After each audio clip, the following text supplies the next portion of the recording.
Informative होने वाला है। आपके लिए जो है वो ये वीडियो लेके आया हूँ और इस वीडियो के अंदर फुल ऑफ इंफॉर्मेशन है। जो जर्मनी के अंदर रह रहे हैं या जर्मनी के अंदर आना चाहते हैं, दोनों के लिए जो है वो इसके अंदर जो है वो फुल इंफॉर्मेशन है। जर्मनी को जो है वो लोगों की ज़रूरत है। जर्मनी चाहता है कि जल्दी से जल्दी जो है वो जर्मनी में लोग आ जाएं। तो मैंने जो है वो इसके बारे में एक वीडियो बना दी है। कोशिश करूँगा शार्ट से शार्ट वीडियो रहे लेकिन इन्फॉर्मेटिव रहे। ठीक है। इस वीडियो के अंदर आपको क्या मिलने वाला है जी?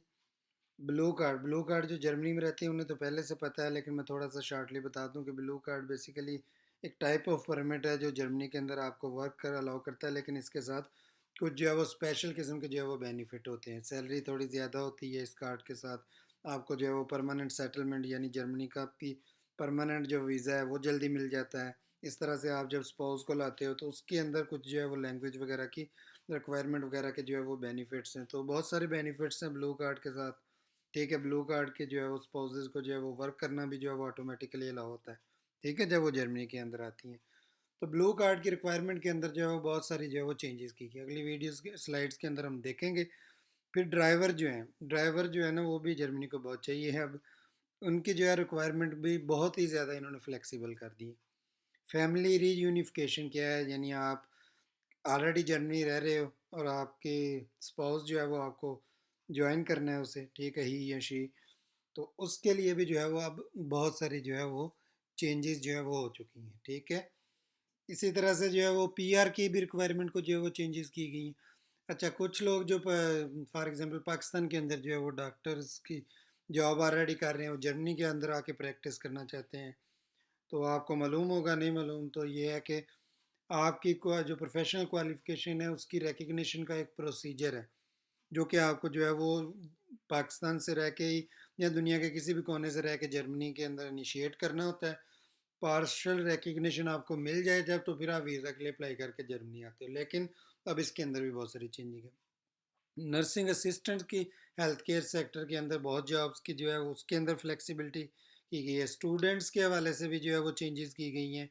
और ये जो वो दुनिया से बैठ के वोकेशनल ट्रेनिंग का जो वीज़ा लेते हैं इसकी भी चेंजेस जो है वो की गई हैं। तो जल्दी जल्दी स्टार्ट करते हैं।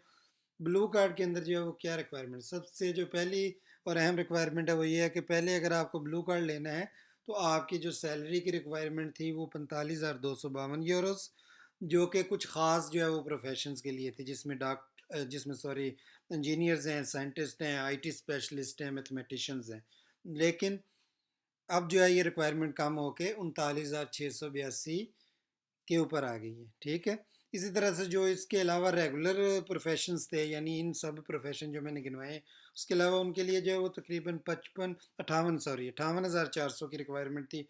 अब वो भी कम हो के जो है वो 43,800 होगी। इसका मतलब क्या हुआ कि अगर आपको कोई जॉब मिलती है जिसकी सैलरी जो है वो 40,000 है और आप इस प्रोफेशंस के अंदर लाई करते हो, जैसे मैंने आपको बताया मैथमेटिशियन, साइंटिस्ट, आईटी स्पेशलिस्ट या इंजीनियर्स, तो फिर आप जो है वो 40,000 के साथ ब्लू कार्ड के लिए जो है वो एलिजिबल हो। और अगर आपके पास इसके अलावा कोई प्रोफेशन है तो आप, अच्छा ये भी है कि ये मैं आगे बताऊंगा जाके कि इन्होंने ये लिस्ट जो मैंने इंजीनियर्स, मैथमेटिशियन, साइंटिस्ट की बता रहा हूँ ये बढ़ा दी। अब इसके अंदर मज़ीद प्रोफेशन ऐड हो गए, तो आगे आके बताता हूँ। लेकिन जो इन लिस्ट के अलावा जितने भी होंगे उनके लिए 43,800 के साथ आप ब्लू कार्ड जो है वो अब अप्लाई कर सकते हो। अच्छा, फिर ब्लू कार्ड का इन्होंने ना जो एरिया है वो थोड़ा सा स्प्रेड कर दिया, यानी अब इसके अंदर जो है वो ज़्यादा लोग जो है वो आ सकते हैं। कैसे? फॉर एग्जांपल जो है वो आपने 3 साल हो गए हैं आपको डिग्री किए हुए, लास्ट 3 इयर्स के अंदर अंदर, बट आपकी जो है वो सैलरी जो है वो कम थी, इस वजह से आप नॉर्मल वर्क वीज़े के ऊपर काम कर रहे हैं। तो अब आप की सैलरी अगर फ़र्ज़ करें 40,000 है और पहले जो है रिक्वायरमेंट चूँकि 45,000 थी, तो आपको ब्लू कार्ड नहीं मिला, तो अब आप 40,000 के साथ ही जो है वो ब्लू कार्ड के लिए अप्लाई कर लोगे। शर्त यह है कि आपकी जो डिग्री है उसको 3 साल से ज़्यादा ना हुए हो, ग्रेजुएट किए हुए। ठीक है। इसी तरह से जो है वो आईटी स्पेशलिस्ट जो है, आईटी स्पेशलिस्ट को जो है वो अब डिग्री की भी ज़रूरत नहीं है। ठीक है। अगर उनके पास 3 साल का एक्सपीरियंस है तो आप जो है वो इस सैलरी के साथ 39,682 की जो रिक्वायरमेंट है, इस सैलरी के साथ जो है वो आप आईटी जो है वो उसकी जॉब ब्लू कार्ड ले सकते हो। ठीक है। इसके अलावा जो है वो नए प्रोफेशन जो है वो बहुत सारे इसके अंदर जो है वो ऐड किए हैं। कुछ मैनेजरियल टाइप्स हैं, वो मैंने यहाँ मेंशन नहीं किए, लेकिन जो मेनली जिसमें आप भी इंटरेस्टेड हो सकते हैं, डेंटिस्ट, फार्मासिस्ट, नर्सिंग या मिडवाइफ्स जो होती हैं, इसी तरह वेटरनरीज के हैं जो, या टीचर्स एजुकेटर्स हैं, ये सब सब जो हैं वो अब इस लिस्ट में आ गए हैं जिनके लिए सैलरी की रिक्वायरमेंट जो है वो, इसको बोटल नेक प्रोफेशन भी कहते हैं, जिसके लिए सैलरी रिक्वायरमेंट जो है वो 39,682 की है। ठीक है, तो अब इन्होंने प्रोफेशंस की जो है वो लिस्ट भी जो है वो उसमें नए लोग जो है वो ऐड कर दिए। फिर अच्छा जी, और क्या जो है वो चेंज की है ब्लू कार्ड होल्डर्स के लिए? अच्छा, ये जो नई अगली चेंज बताने जा रहा हूँ, ये सिर्फ और सिर्फ जो है वो उनके लिए जिनको पास ब्लू कार्ड होल्डर हैं, लेकिन वो किसी और ईयू कंट्री से उनको ये मिला है। ठीक है, तो अब पहले क्या होता था कि अगर आपने जर्मनी में एक बिजनेस रिलेटेड कोई भी एक्टिविटी करनी है तो आपको उसके लिए परमिशन चाहिए। ठीक है, या परमिट चाहिए या वीज़ा चाहिए। अब ये रिक्वायरमेंट ख़त्म कर दी गई है। 3 महीने के लिए आप अपनी कंपनी से रिलेटेड कोई भी काम जो है वो जर्मनी में आके कर सकते हो। ठीक है, कोई आपको परमिशन की ज़रूरत नहीं है।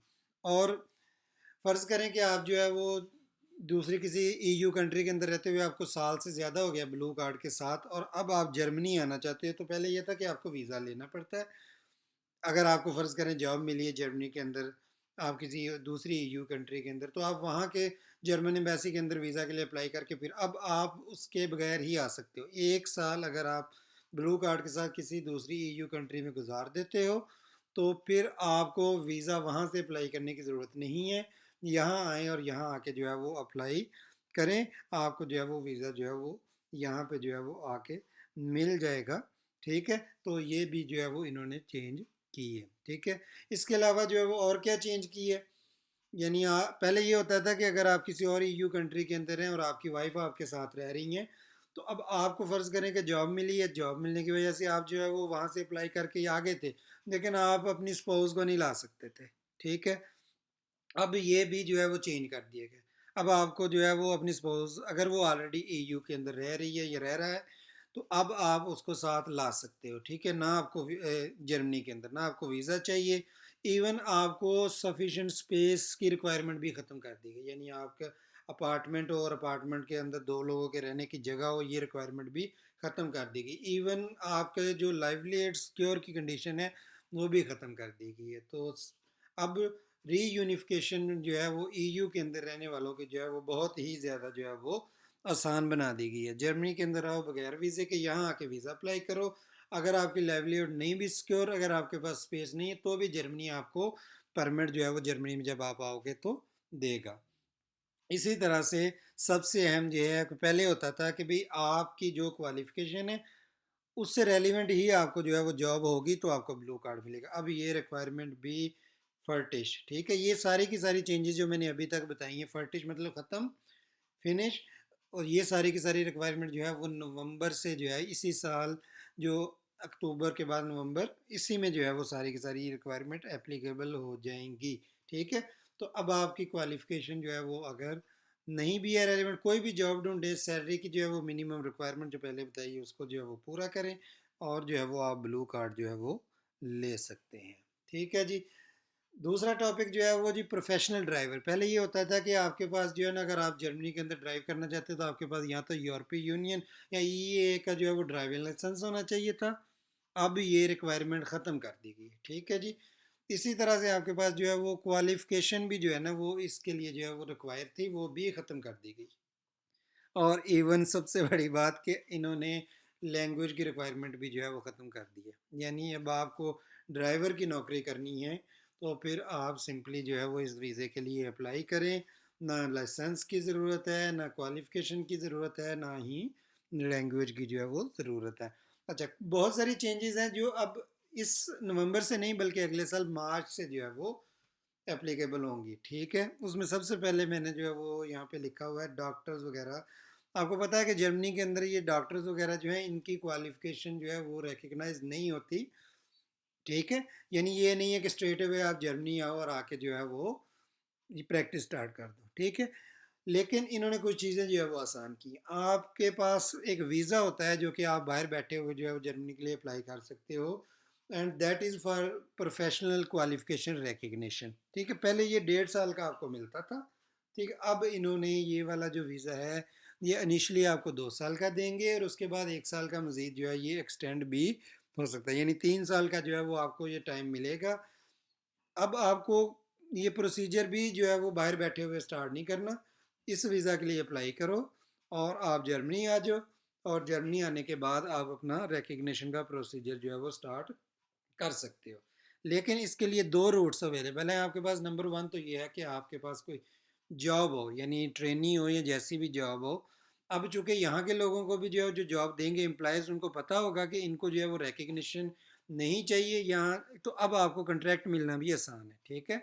तो सबसे पहले आपने जो है वो कोई जॉब ढूंढे जो डॉक्टरी अपनी आपके प्रोफेशन से रिलेटेड हो। वो आपको जॉब मिलती है तो एम्प्लॉयमेंट कंट्रैक्ट के साथ जो है वो आप इस वीज़ा के लिए जो है वो अप्लाई कर सकते हो। इसके लिए जो है वो अब जो लैंग्वेज रिक्वायरमेंट है वो भी जो है वो इन्होंने बे आइंस यानी B1 जो है वो कर दी है इस वीज़ा के लिए, ठीक है जी। दूसरा जो रूट है, अगर आपके पास एम्प्लॉयमेंट कंट्रैक्ट नहीं, बिल्कुल फ्रेश हैं, तो फिर आपको जो है वो वीज़ा एक मिलेगा 6 मंथ्स का, जो कि बेसिकली आपकी जो स्किल्स हैं, जो आपकी क्वालिफिकेशन है, उसकी एनालिसिस करेंगे। ये ऑसलैंड अबॉर्ड वीज़ा ऑफिस डिसाइड करेगा और आपका ये वीज़ा जो है वो 9 मंथ्स तक जो है वो जा सकता है, लेकिन 6 मंथ का इनिशली आपको मिलेगा, जिसके अंदर आपकी अगर आपकी क्वालिफिकेशन मैच करती है तो आपको फिर यहाँ पे जो है वो स्टे करने की जर्मनी के अंदर जो है वो इजाज़त मिल जाएगी, अगर आप जो है वो डॉक्टरी या इस तरह की प्रोफेशनल क्वालिफिकेशन जिनकी रिकग्निशन जर्मनी में रिक्वायर है उसके लिए आना चाहते हैं, ठीक है। लेकिन ये मार्च 2024 से होगा, ठीक है जी। इसी तरह से ये जो असिस्टेंट्स होते हैं नर्सिंग के फॉरनर्स के लिए, ये जो हेल्थ केयर के डिपार्टमेंट्स वगैरह हैं यहाँ पे जो है वो अब, पहले ये होता था कि जर्मनी के अंदर फॉर एग्जांपल आप जो है वो हाउस बिल्डिंग करते थे, वो 3 साल की होती थी। अब अगर आपकी ये ट्रेनिंग जो है वो 3 साल से कम है तो फिर भी जो है वो आपकी जो है वो आपको ये अलाउ करेंगे कि आप जो है वो असिस्टेंट के तौर पर जो है वो हेल्थ केयर डिपार्टमेंट के अंदर काम कर सकते हो, ठीक है। अगर आपके पास जो है वो ये 3 साल की हाउस बिल्डिंग नहीं, फॉर एग्जांपल जो लोग बाहर बैठे हुए हैं उनके लिए तो फिर क्या है कि उनके पास ऐसी क्वालिफिकेशन होनी चाहिए जो कि जर्मनी के अंदर जो है वो एज ए नर्सिंग जॉब के लिए जो है वो रिकग्नाइज हो, ठीक है। अगर वो है तो फिर भी जो है वो अब आप नर्सिंग की जॉब के लिए जो वो आ सकते हो, ठीक है। इसी तरह से अब इन्होंने, पहले ये होता था कि आपने ये 3 साल की हाउस बिल्डिंग की है तो आपके पास जॉब सीकर वीज़ा की ऑप्शन नहीं होती थी, ठीक है। अब इन्होंने जॉब सीकर वीज़ा जो है वो अलाउ कर दिया है, ना सिर्फ ये कि अलाउ कर दिया है बल्कि आपको जो है ये जॉब सीकर वीज़ा 18 मंथ तक मिल सकता है अगर आपके पास जो है वो सिक्योर है, ठीक है। इसी तरह से इन्होंने जो है वो काम करने की भी जो है वो इजाज़त दे दी, ठीक है। अच्छा जी, उसके बाद है जी ये जो पिछली सॉरी स्लाइड के अंदर मैंने बताया कि काम करने की इजाज़त से मुराद है कि अब 20 जो है वो आवर जो है वो काम भी ये जॉब सीकर वीज़े के दौरान जो है वो ये नर्सिंग वाले असिस्टेंट्स जो हैं वो कर सकते हैं, ठीक हो गया जी। PR जो है यानी परमानेंटली जो इस्टेब्लिशमेंट का जो वीज़ा है जर्मनी के अंदर, उसकी भी रिक्वायरमेंट के अंदर चेंजेस की गई हैं। अब वो लोग जो कि डायरेक्ट यहाँ पे ब्लू कार्ड के ऊपर जो है वो आते हैं या नॉर्मल वर्क परमिट के ऊपर आते हैं, तो जाहिर है कि उन्होंने ना तो जर्मनी से पढ़ा है ना ही उन्होंने कोई ट्रेनिंग ली है, ठीक है। तो उनके लिए रिक्वायरमेंट थी कि वो 4 साल जो है वो यहाँ पे काम करें तो फिर उनको जो है वो PR मिलेगी, अगर उनके पास नॉर्मल वर्क वीज़ा है, ब्लू कार्ड की बात नहीं कर रहा। लेकिन अब ये पीरियड जो है वो 3 साल जो है वो कर दिया गया। इसी तरह से अगर आप ब्लू कार्ड के ऊपर बाहर से आए थे या जर्मनी के अंदर भी आप ब्लू कार्ड के अंदर जो है वो काम कर रहे हैं, तो पहले जो है वो 33 month with A1 language requirement के साथ आपको जो है वो PR मिल सकती थी, ठीक है। लेकिन अब ये जो पीरियड है वो उन्होंने 27 मंथ का जो है वो कर दिया है, और अगर आपके पास B1 है तो वो स्टिल जो है वो 21 मंथ की जो है वो रिक्वायरमेंट है आपको जो है वो, अगर ब्लू कार्ड जो है वो लेना है। तो PR के लिए भी आपने देखा कि इन्होंने जो है वो बहुत सारी जो है वो आसानियाँ कर दी है स्टूडेंट्स के लिए आप सबको पता होगा कि पहले 120 घंटे जो है वो फुल डेज, यानी 120 फुल डेज, सॉरी 120 घंटे नहीं, 120 फुल डे, या फिर जो है वो 240 जो है वो हाफ डेज जो है वो काम वाला होता। अब क्या किया है उन्होंने, ये पीरियड बढ़ा के 20 डेज इसमें ऐड कर दिए, 120 की बजाय 140 फुल डेज, और या दूसरे लफ्ज़ों में जो है वो 280 हाफ डेज करती हैं, या फिर 20 आवर एक वीक के अंदर जो है वो आप कर। इसी तरह से पहले अगर आप फुल कहीं कहीं पे काम कर रहे हैं 140 दिन के लिए, तो सेकेंडरी एम्प्लॉयमेंट पहले पॉसिबल नहीं थी स्टूडेंट्स के लिए, अब ये भी पॉसिबल कर दी गई है, ठीक है। इसी तरह से ये जो हाउस बिल्डिंग के लिए बाहर से अप्लाई करते हैं जर्मनी से बैठे हुए, उनके लिए एज की रिक्वायरमेंट थी 25, अब वो 35 कर दी गई है। पहले उनके लिए रिक्वायरमेंट्स थी B2 की, अब जो है वो B1 कर दी गई है लैंग्वेज की रिक्वायरमेंट। ठीक है, इसी तरह से पहले उनको काम जो है वो अलाउ जो है वो नहीं था, अब जो है वो उनको 20 घंटे जो है वो काम भी अलाउ कर दिया गया एक वीक में। ठीक है, और इवन जो है वो इसके साथ वो दूसरी जॉब भी जो है वो कर सकते हैं। ठीक है, पहले वीज़ा ये सिर्फ 6 मंथ का मिलता था, अब ये भी एक्सटेंड होके 9 मंथ तक जो है आपको मिल सकता है हाउस बिल्डिंग वाला वीज़ा। ठीक हो गया, ये भी चेंजेस थी। इसी तरह से फैमिली रीयूनिफिकेशन, इसके बारे में बड़े जो है वो वेट हो रहा था। स्पाउसेस के लिए तो ये चेंज है कि भाई अब जो आपको लिविंग स्पेस है वो रिक्वायरमेंट ख़त्म कर दी जाएगी मार्च 2024 से। ठीक है, लेकिन पेरेंट्स या पेरेंट्स इन लॉ को जो है वो अगर लाना हो तो उसका जो है वो क्या तरीका है।